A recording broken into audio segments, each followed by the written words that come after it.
Kapan sama HT tidak lepas, jalan ke dalam, masuk hutan, sudah terjal naik turun. Ada yang katakan maklum sama juga manusia meskipun terlatih ngos-ngosan. Yang tadinya di siang hari suasana itu merasakan ya seperti enak aja, malam itu tambah merinding. Ada beberapa rekan kita tidak mempercayai hal-hal yang goib, itu disamperin. Kok tiba-tiba mau mendekat kurang lebih 5 meter itu hilang.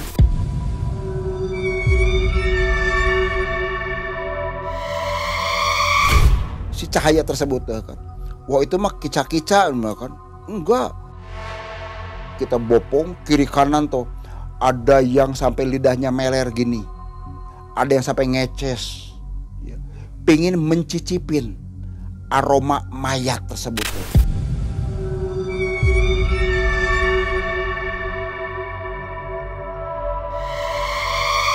Ini tangan saya itu bergerak seakan seperti radar. Ada yang menarik. Ini tangan begini terus. Menjadi seorang tim SAR tidak saja harus kuat menerjang segala medan. Justru hal yang terberat adalah harus berurusan dengan hal goib. Gangguan dari makhluk goib pun tak bisa terelakkan. Dari berhadapan dengan sosok makhluk gaib yang menyeramkan hingga harus berinteraksi dengan banyak siluman. Semua ini sudah dirasakan dan dialami oleh Abah Agus. Apa kabar Abah Agus? Alhamdulillah Kang Ei. Terima sehat. kasih ya sudah kembali mau berkisah di Malam Mencekam nih. Insya Allah. Abah Agus ternyata selain seorang paranormal, spiritual, ternyata seorang yang gagah berani juga nih. Tergabung dalam sebuah apa namanya Bah? Organisasi komunikasi ya, menanganin salah satunya di bidang kebencanaan. Basarnas Bah ya? Kita ada bagiannya, karena di sini ada Basarnas, ada BPBD. Nah kita ini adalah ya boleh dikatakan mitra dengan pihak ya? Basarnas maupun BPBD. Oke. Hari ini Abah akan berbagi kisah kepada kita ketika Abah sedang melakukan penyelamatan Mbak ya. Penyelamatan, pencarian orang hilang. Pencarian orang hilang ketika terjadi bencana di daerah Jawa Barat sekitar 2020-an ya, masih baru. Tentunya kisah ini mengandung kisah-kisah mistis ya Mbak ya. Betul sekali. Banyak bertemu dengan makhluk-makhluk di luar nalar. Nah itu kita akan mendengarkan kisahnya. Bah, kalau mencari orang-orang hilang tentunya seperti Abah ini kan memiliki ilmu spiritual gitu Bah ya. Itu digunakan nggak Bah? Secara lahiriah sesuai dengan protapnya. Tapi secara batiniah kita terkadang tidak mengekspos hal-hal tersebut ya. Kita masuk di tenda, kita berdiam diri, kita lakukan satu meditasi dan lakukan satu mediasi juga dengan situasi kondisi yang ada di lapangan. Jadi kita lakukan juga. Ya, jadi dilakukan juga Pak ya? Dilakukan juga. Tentunya nggak dipublis ya? Nggak dipublish kalau gitu. Nah, Sobat Malam Mencekam, kita dengarkan kisah yang menyeramkan ini dari Abah Agus. Silakan Bah.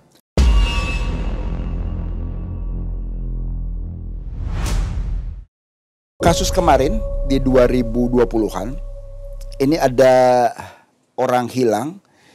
Mohon maaf ini untuk wilayahnya Abah samarkan dan juga korban juga karena menyangkut masalah privasi Abah samarkan. Wilayahnya ini masih di wilayah kaitan Jawa Barat. Mata pencaharian seorang pemuda tersebut dari mulai turunan, dari mulai abah buyutnya, eyang buyutnya, bapaknya ya, sampai keturunnya itu mencari kroto ya, ataupun katakanlah telur semut.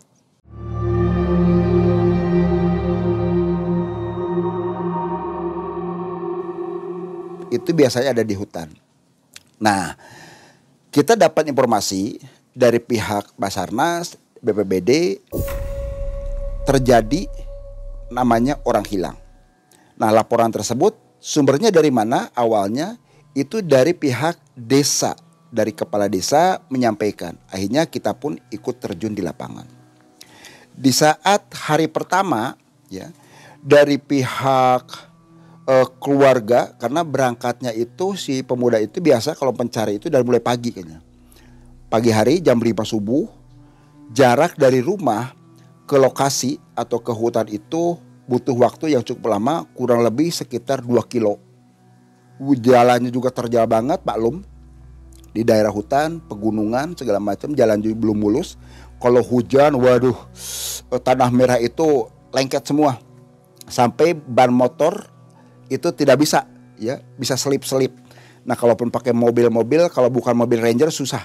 Nah, jadi si anak itu berangkat dari mulai jam 5 subuh, biasa pulang itu menjelang maghrib, ya. Jam 5 itu sudah ada di rumah. Karena kalaupun terlalu malam, situasi lampu juga belum masuk ke sana, gelap gulita segala macam.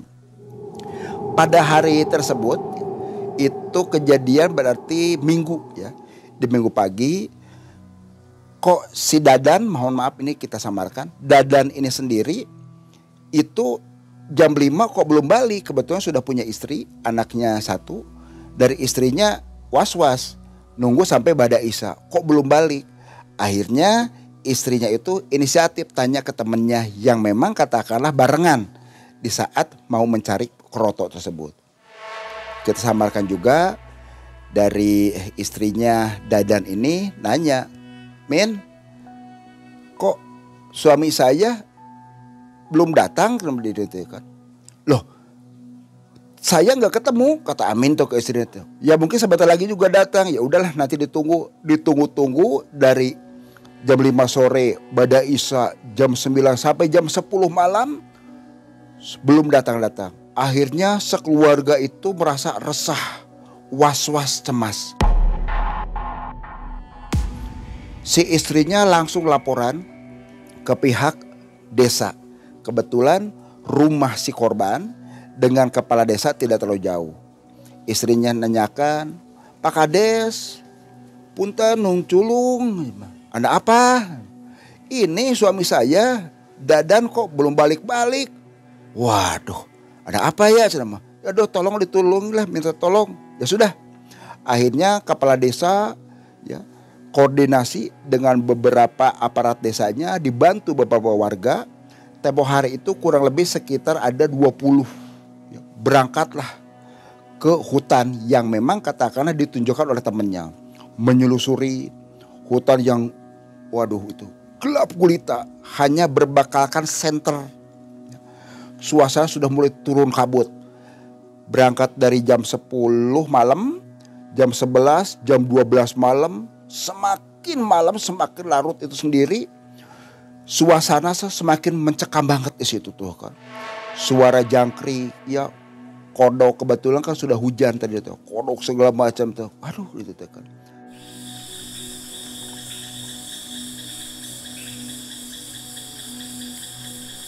Ada yang baca-bacaan segala macam. Begitu baca-bacaan ada yang baca istighfar, ada yang baca salawat, ada yang baca ayat kursi, malah nambah merinding.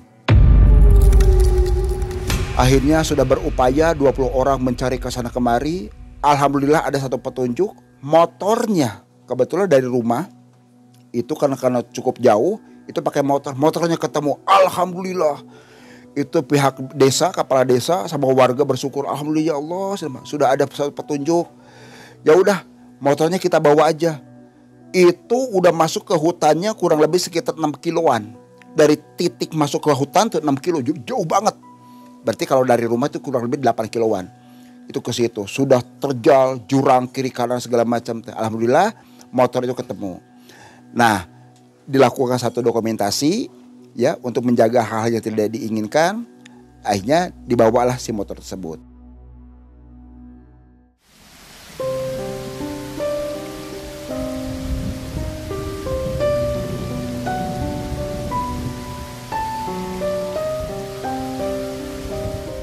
Nah udah gitu, udah begini aja. Dari pihak desa, kepala desa yang memimpin atau pimpinan regu pada malam tersebut menyampaikan, para sedulur semua, terima kasih nih malam hari ini kita sudah sama-sama melakukan pencarian Dadan Alhamdulillah ini kita bersyukur motornya sudah dapat. Tapi tetap target kita adalah mencari Dadan. Nah karena kita juga ini jam sudah menunjukkan pukul 3 pagi, semua pada lelah, kita tetap harus menjaga keselamatan diri kita masing-masing. Ayo kita pada balik aja dulu sambil nanti kita kumpulan musyawarah untuk lakukan koordinasi dan laporan ke pihak Basarnas, BPBD, TNI dan kepolisian. Syukur-syukur nanti dibantu oleh rekan-rekan dari pihak relawan. Oh siap Pak Kades, aja pada pulang lah. Jam 3 pada balik, nyampe karena perjalanan juga cukup jauh, 4:30 menjelang adzan subuh, sudah pada selesai sholat. Nah mereka pada istirahat. Nah baru besok paginya. Nah Pak Kades datang jam 9-an karena sudah lelah gitu kan. Kumpul lah. Secara logika ya, usia 23 tahun. Dari mulai abah buyutnya, orang tuanya, sedulur semuanya itu mencari. Berarti kan secara logika wilayah atau hutan tersebut ini sudah ada di pikiran dia sendiri. Dalam artian nggak mungkin bakal kesasar secara logika. Tapi kok bisa terjadi? Nah ini akhirnya dari pihak kepala desa setelah rembukan dengan aparat yang ada di situ dengan warga dan juga pihak keluarga, koordinasilah dengan pihak Basarnas, BPBD, TNI, Polri dan juga kami sebagai relawan dari Radio Antar Penduduk Indonesia wilayah 17 Kota Cirebon. Terjunlah ke balai desa tersebut ya. Jadi balai desa juga mohon izin kita samarkan saja. Cerita singkat ada kurang lebih sekitar 50 ya. Dari tim kita 50 dibantu oleh warga setempat ada 20 kurang lebih sekitar 70. Nah tetap di bawah komando karena kalau terjadinya orang-orang hilang di darat, laut ya ataupun udara itu tetap di bawah kendali pihak Basarnas. Nah kita dikumpulkan sesuai dengan protap segala macam, diawali semuanya kita lakukan dulu briefing segala macam pengarahan ABCD-nya ya, tetap kita mengutamakan adalah keselamatan diri kita. Sebelum turun ke lapangan semua perbekalan kita harus disiapkan. Dari mulai namanya handy talkie karena HP itu tidak ada sinyal karena terbatasnya daya pancar di wilayah situ gitu kan. Nah akhirnya sepakat dibikinlah kita ini kemarin 3 regu ya, 3 regu. Regu A itu ambilnya ke wilayah utara. Satu regu ini kemarin kita bikin ada sampai 15 personil. Nah regu B ini adalah ke wilayah barat, regu C ke wilayah timur. Jadi utara, barat dan timur. Untuk wilayah selatan tolong nanti dikoordinasi dengan pihak desa. Dan mohon izin dari pihak Basarnas ada yang memimpinnya juga, ada komandannya. Itu lakukan dengan pihak kepala desa. Tolong Pak Kades, kami minta warga di sini yang tahu persis teritori yang ada di wilayah sini. Oh siap. Akhirnya dibantulah beberapa warga desa yang memang mengarahkan. Akhirnya kita jalan, ada yang bawa tank-tank termo segala macam, baterai perlengkapan sama HT tidak lepas. Jalan ke dalam.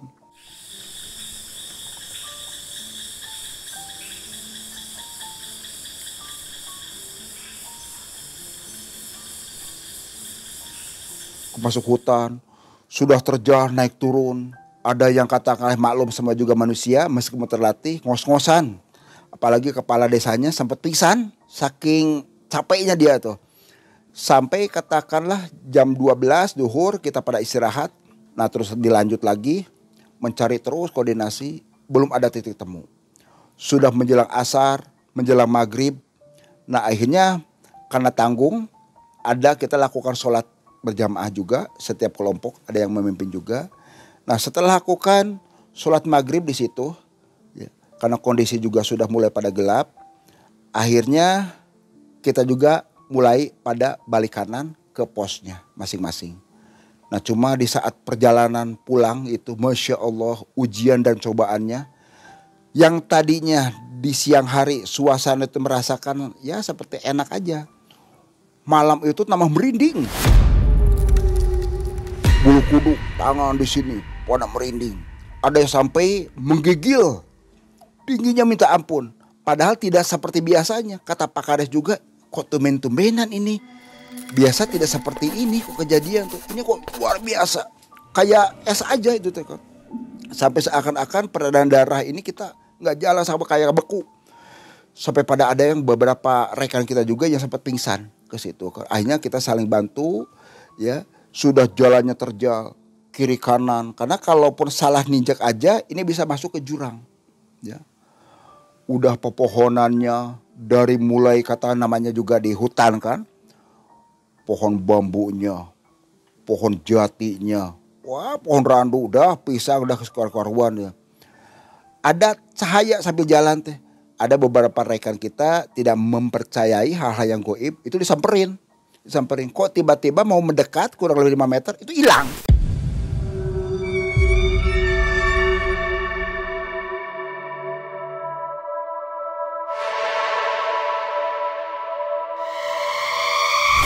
Si cahaya tersebut kan. Wah itu mah kica-kica kan. Enggak tahu dah. Jangan terlalu dipermasalahkan. Yang penting mah kita sama-sama balik aja ke posko. Karena ini sudah terlalu malam. Khawatir terjadi sesuatu yang tidak diharapkan. Jam 8 malam, jam 20.00 kita sudah nyampe lagi di posko. Nah besok kita lakukan lagi. Jadi hari pertama itu oleh pihak desa tidak ketemu. Hari kedua ya juga masih tidak ketemu. Pas hari ketiga ketemu dengan ibu-ibu ya warga situ tuh, namanya Maerah.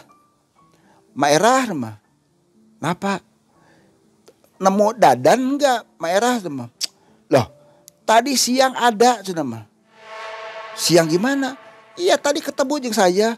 Ku saya teh ditanya, dan reka mana maneh teh cina mah. Itu si Dadan tanda biasa menyapa segala macam, dan anaknya seneng guyon. Itu diam aja. Terus kemana? Masuk tuh ke hutan situ. Emang ada apa kok nih rame-rame gini? Yaitu Maerah sama Dadan teh dari hari Minggu sudah nggak balik. Ini Senin, Selasa ini udah mau ke hari Rabu di situ tuh. Loh, si bener sih aja guyonan. Ke orang tua tuh sampai ngomong gitu nggak percaya si Maerah teh kan. Asli mak, swear bahasa-bahasa anak muda segala macam teh kan terlontar. Ya sudahlah, mak doain mudah-mudahan Dadan itu sendiri cepat ketemu. Dah pada kemana? Ya sudah ke dalam lagi, balik lagi. Nah kita saling koordinasi karena yang lain juga sudah mulai pada kelelahan. Akhirnya perbekalan masing-masing itu dibuka, makan bersama. Ya itu dari semua itu atas petunjuk Allah Subhanahu wa taala ya. Allah memberikan satu hidayah wabil khusus kepada saya, mohon maaf ya. Akhirnya saya sendiri melakukan satu ritual di situ. Ritualnya sangat simpel sekali. Sambil iseng saja, ada yang bawa rokok gudang garam merah enggak sama? Kalau apa bagus? Enggak, saya pengen ngerokok kata. Oh ini ada. Gak usah satu bungkus, satu batang aja cukup. Ya udah, minta kopi, kopinya pakai gula, gak usah pakai gula. Wah ini tumen-tumen abah, minta kopi pahit. Biasa kalau abah mah kalau ada karuhun bagi gini pada guyonan. Ada sebagian orang yang sudah tahu profesi saya. Akhirnya saya juga tidak terlalu banyak orang di situ ya untuk menjaga hal-hal yang tidak diinginkan. Ya, akhirnya saya siapin rokok gudang garam merah, saya bakar, terusan kopi hitam diminum. Akhirnya saya munajat kepada Allah Subhanahu wa taala. Di situ saya lakukan ngerekes kepada para karuhun, para sesepuh yang ada, wabil khusus anu ngagegeh gunung atau bukit yang ada di sini. Alhamdulillah seketika itu juga kurang lebih ritual ada sekitar 15 menit ya. 15 menit ini tangan saya itu bergerak seakan seperti radar. Itu ada yang menarik. Akhirnya tuh saya berangkat berdiri langsung, yang tadinya duduk bersila berdiri, ini tangan begini terus. Warga penduduk dari situ kebetulan kalaupun sebagian teman saya yang sudah tahu itu hanya ngikutin dari belakang.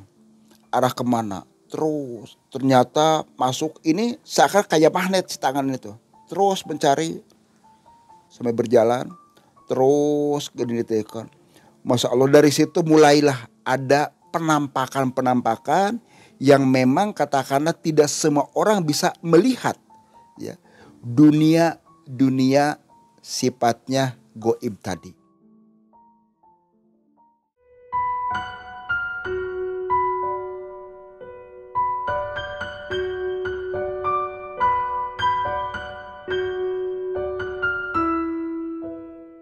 Ternyata secara lahiriah itu adalah hutan belantara dengan berbagai macam pohon segala macam.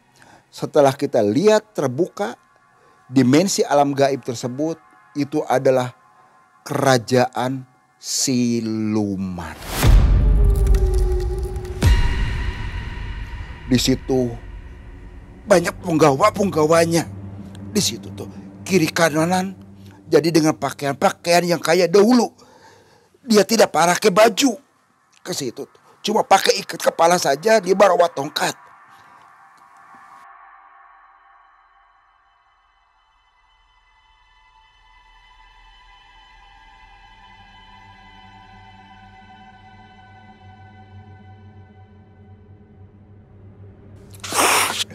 Mohon maaf. Ada interaksi atau apa, Pak? Ya itu tadi ya. Jadi kalau sudah berbicara hal-hal yang sifatnya goibiyah ke situ kan, itu suka langsung interaksi ke situ tuh kan. Jadi langsung kebuka. Jadi suasana di sini juga nih sudah bisa ngelihat. Yang Abah lihat apa? Yang tadinya kan di sini kan hanya rumah, benteng-benteng segala macam. Ini kosong belompong segala macam. Tapi kalaupun bentuknya bukan hutan, bukan di sini teh kan. Kayak apa tuh sawah pelebaran begitu saja. Aduh, punten, ya. Jadi di sini pada penasaran katanya anak apa itu teh. Punten. Jadi mereka merasa terpanggil ya. Iya, jadi pada kumpul ada apa? Bismillah.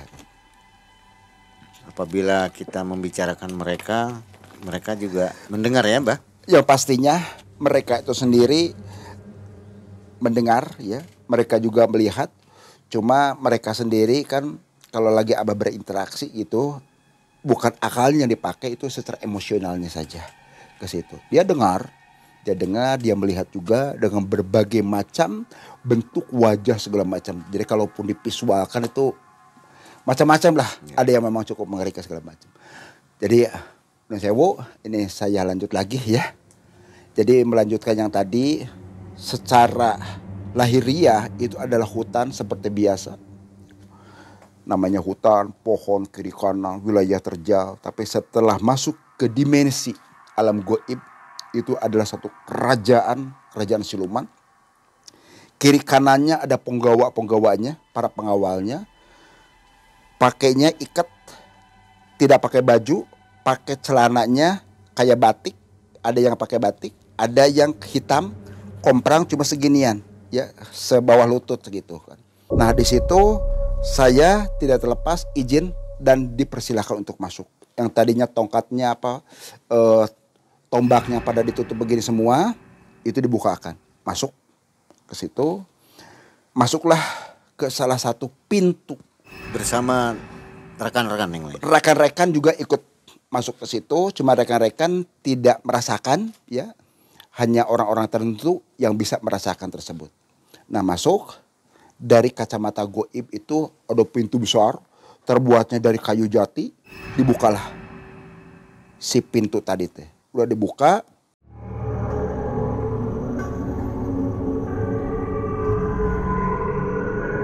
kita masuk, ketemulah dengan putri cantiknya minta ampun, rambutnya sendiri Masya Allah. Sampai sini nih, sepinggang tuh ya. Usianya masih muda, kalau secara visual ini usia sekitar 27 tahun, masih ranum-ranumnya katakanlah ya. Nah masuklah Abah ke salah satu singgasana. Ke situ ngadep, yang tadinya rajaannya itu gede gini ya. Mahkota di sini warnanya kuning keemasan. Di sini juga luar biasa, ada pedangnya di sini bercahaya. Dia nanya, Ada apa gerangan ke sini? Mohon maaf Paduka, saya izinkan Abah Agus Putu Sosroprojo, ya, mohon izin, saya mau mencari namanya Dadan yang konon katanya ada di wilayah sini. Jangan begitu, ya. Kamu masuk kok berani-beraninya. Maaf Paduka, saya tidak ada untuk katakanlah kita perang, tidak ada di sini. Tapi mohon sekali lagi Dadan bisa ditunjukkan tempatnya. Ada, nggak usah takut, nggak usah kamu bikin onar keramaian di sini. Kalau enggak nyawa kamu saya ambil. Mohon izin Paduka, tolong ini, kasihan rekan-rekan kami pada nunggu, keluarganya juga ini. Ya sudah kalau bukan begituan mah, ya. Kalau masuk ke sini jangan lupa kasih tahu ke warga di sini, setahun sekali harus ada namanya susuguh. Susuguh yang bagaimana? Mintanya apa? Yaitu tadi ada tumbal. Tumbalnya sebetulnya yaitu tadi mintanya kepala kerbau. Dibawa di situ, kerbaunya sendiri yang kerbau gede, bukan kerbau bule, kerbau biasa.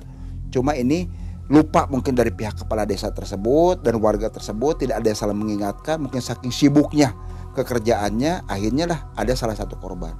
Nah si siluman tadi nyampaikan jangan sampai lupa, karena ini adalah sudah ada perjanjian dari para nenek moyang karuhun yang dari dulu, sudah turun temurun, termasuk anak putu yang ada di sini. Kalaupun tidak dilakukan, jangan pernah salahkan saya sebagai penghuni yang menguasai wilayah di sini. Itu bahasa silumannya seperti itu. Ya akhirnya ya seperti itu, ya sudah, insya Allah kata saya tanyakan. Nanti saya hanya sebatas menyampaikan. Sekarang mohon izin posisi Dadan di mana? Akhirnya ditunjukkan. Ternyata secara dimensi gaib, karena kita ada masih di dunia gaib tadi, ternyata Dadan itu sudah dikurung. Ini sudah diikat segala macam, sudah tergeletak begini. Ini gimana? Karena kalian pada telat ke sini. Ini nyawanya saya ambil sebagai tumbal yang ada di sini. Kalaupun misalkan nanti tidak melakukan hal-hal apa yang pernah kita lakukan, perjanjian dari mulai nenek moyang sampean seluruhnya, setiap tahun saya akan diganti dengan manusia-manusia yang katakanlah yang datang ke sini. Tolong sampaikan, bisa nggak dihidupkan lagi? Saya juga terbatas, saya tetap harus ambil nyawanya, dan itu sudah kondisi meninggal. Setelah lakukan ke situ, ya akhirnya saya kembali ke hal sifatnya normal lagi. Itu ketemunya si korban itu memang sudah keadaan tidak bernyawa. Ya. Dia kondisi tertelungkup. Nah terusan juga di sini ada golok di sebelah kanan, karena namanya juga mencari kroto, telur semut, itu bawa gantar mau dia makan buat penjolok nanti sama tempatnya, itu ada di situ. Nah tadi wilayah tersebut atau area atau titik temu itu sudah kita lewatin, tidak ada aroma bau segala macam. Karena kalaupun misalkan nemuin mayat jarak kurang lebih sekitar 500 meter aja, itu sudah biasa aromanya tercium, apalagi di hutan, angin sana sini, tapi itu tidak ada. Tapi setelah tadi kita masuk ke alam dimensi gaib tadi, itu seketika mulai bau segala macam. Di situ akhirnya kita mendekat, karena kita juga di lapangan selalu menyiapkan masker, kita pakai masker segala macam. Sepakat, oh ini korban. Langsung koordinasi melalui radio handy talkie seperti ini. Koordinasi, kita minta karung jenazah. Nah udah kayak gitu, kita sama-sama jangan di ini dulu, jangan disentuh dulu.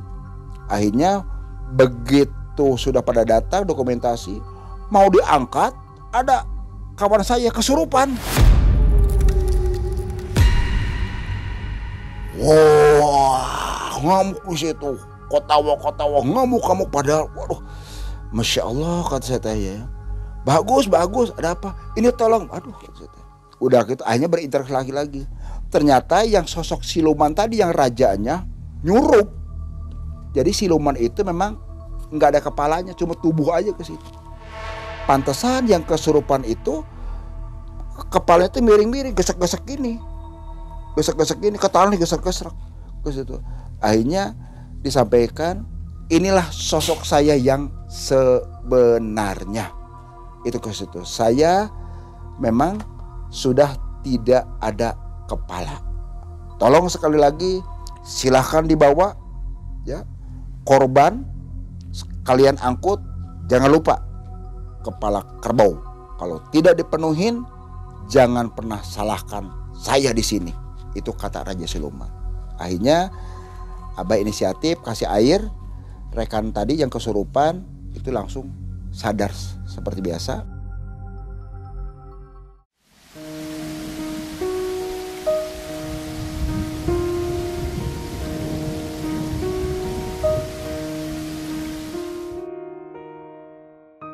Setelah dilakukan dokumentasi untuk eksekusi mayat, untuk masuk ke plastik yang sudah kita siapkan, kita sama-sama dokumentasi, dan dokumentasi itu tidak boleh diekspos karena itu menyangkut masalah privasi seseorang. Itu nurunkan dari mulai titik ketemu sampai ke ke lokasi, ke rumahnya itu kan cukup jauh. Jalan terjal, sudah aromanya menyengat, ya. Itu tetap Abah melihat dengan mata kepala sendiri. Begitu aroma dari si mayat tadi kita bopong, kiri kanan tuh ada yang sampai lidahnya meler gini, ada yang sampai ngeces ya. Pingin mencicipin aroma mayat tersebut.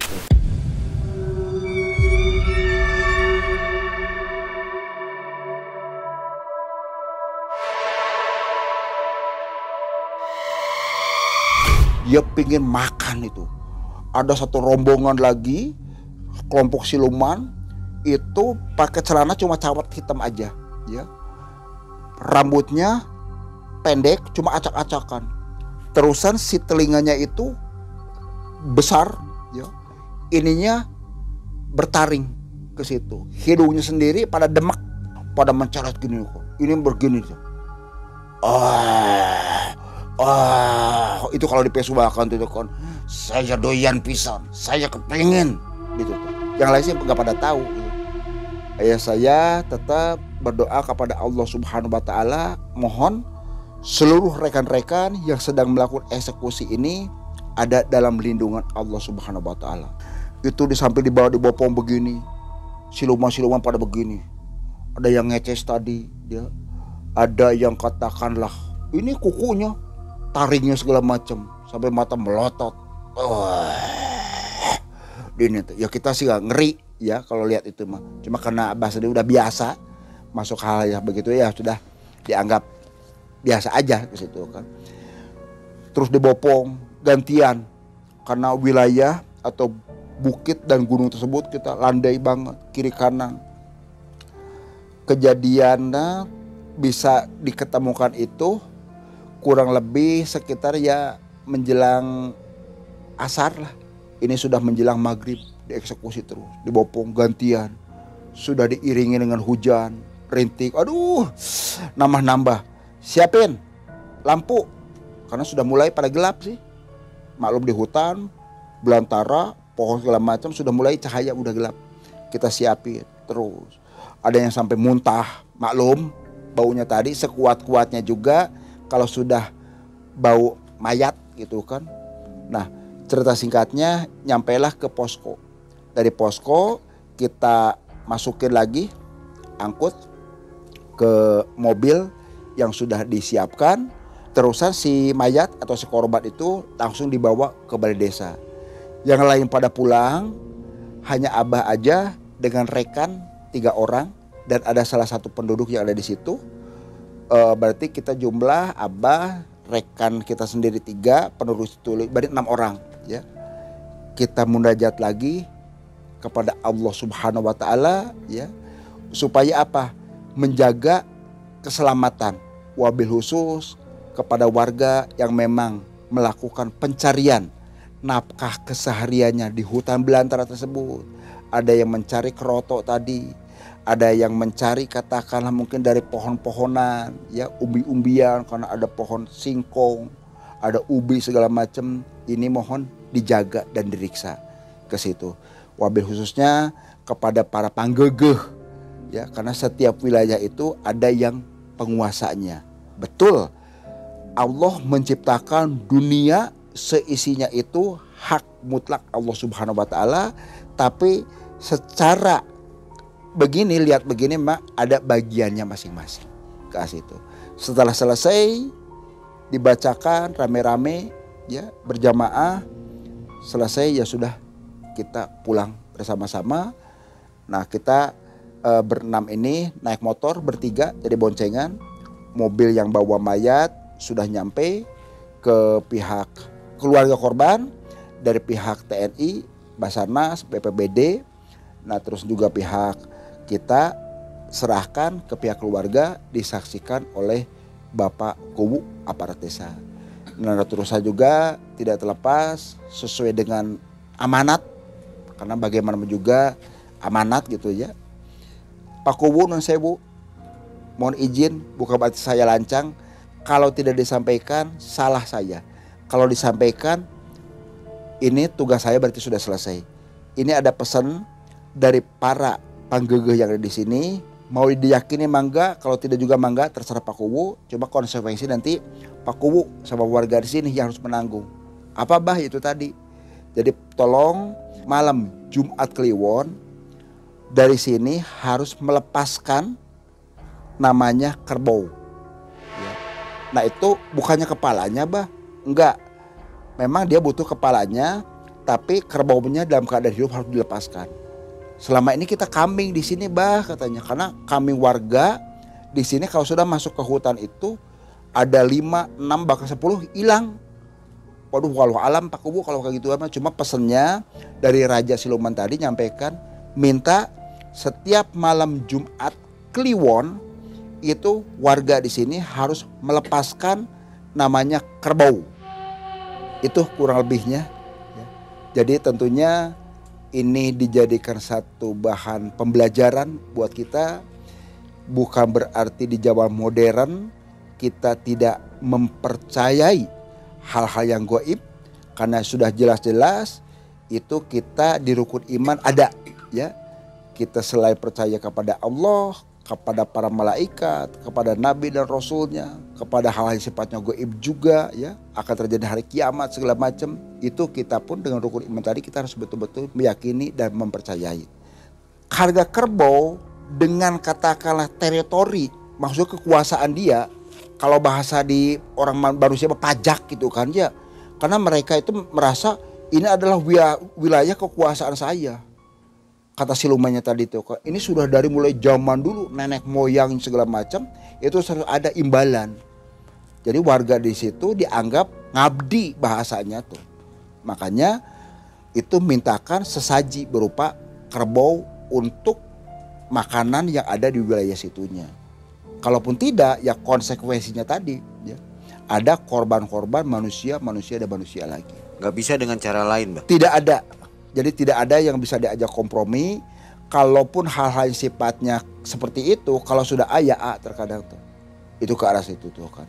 Kalau diperangin sebetulnya bisa. Cuma memang kita juga harus mengukur ya kekuatan. Kekuatan bisa saja. Mau membumi hanguskan, meratakan segala macam bisa saja. Cuma kembali ya. Mungkin untuk kita pribadi insya Allah saya ada tuntunan ya. Saya ada gurunya segala macam, insya Allah bisa bantu ke situ tuh. Cuma kan tidak terlepas untuk yang lainnya. Karena kalaupun untuk memutus hal-hal tersebut, karena ini nyangkut paut dari zaman dulunya, ini sudah menjadikan satu faktor kebiasaan. Ini diputus susah banget. Kerajaannya itu seperti apa, Bang? Kerajaan untuk pesugihan atau apa, Bang? Jadi begini, kerajaan tersebut, waduh, istimewa banget. Jadi semacam kayak candi kayak begituan. Ya. Di situ ternyata untuk pesugihan sangat bisa sekali. Cuma konsekuensinya harus nyawa bagiannya, entah pribadinya, entah bisa ke anak putunya segala macam. Kalau memang itu tidak diputus untuk perjanjian pesugihannya. Sobat Malam Mencekam, itu salah satu kisah yang mencekam dari Abah Agus ya. Mungkin masih banyak kisah-kisah lain yang Masih mencekam, banyak insya Allah. Kalau ingin mendengarkan kisah Abah yang lainnya, silahkan komentar di bawah. Nanti kita lihat seperti apa komentar Anda. Apakah Abah harus berkisah lagi ya Pak ya? Insya Allah, insya Allah. Nah Sobat MM, kita ambil hikmah dari kisah ini. Mudah-mudahan kita semua terhindar dari masalah yang tidak kita inginkan. Betul. Tingkatkan keimanan dan ketakwaran kita kepada Allah Subhanahu wa Ta'ala. Akhirnya Mang Ei dan tim undur diri. Terima kasih ya Bagus. Sama-sama. Assalamualaikum warahmatullahi wabarakatuh. Waalaikumsalam warahmatullahi wabarakatuh.